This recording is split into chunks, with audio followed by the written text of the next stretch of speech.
মাসিনীর মন জয় করিতে পারিলাম না। হরে কৃষ্ণ নাম দিল প্রিয় মনোরাম, রাখাল রাজা নাম রাখে ভক্ত শ্রীরাম।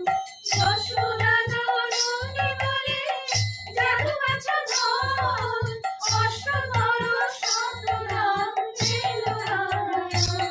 ও বুড়িমা, কি করছো গো? মালা কাটছি মা লক্ষ্মী। মা লক্ষ্মী? আমি তো চারুশশী। না না, তুমি আমাদের মা লক্ষ্মী। তা ফুল কোথা থেকে তুললে? ওই যে তোমাদের পুকুর পাড়ের গাছটা আছে, ওই গাছ থেকে। ফুল দিয়ে মালা গেঁথে হাটে বিক্রি করবে বুঝি? হ্যাঁ, বিক্রি করবো তো। মালা বিক্রি করে পয়সা নিয়ে রথের মেলায় যাবে, ঠিক বললাম তো? তুমি তো সবই বোঝো মা। খুড়িমা, ও খুড়িমা, ও তুমি এখানে? তোমাকে কত করে খুঁজে এলাম পুকুর পাড়ে ফুল তুলে দেবো বলে। আমার তো ফুল তোলা হয়ে গেছে বাছা। তুমি এক কাজ করো, এখানে এসে একটু বসো তো, আমরা একটু গল্প করি। শোনো খুড়িমা, এখানে আমার একদম ভালো লাগছে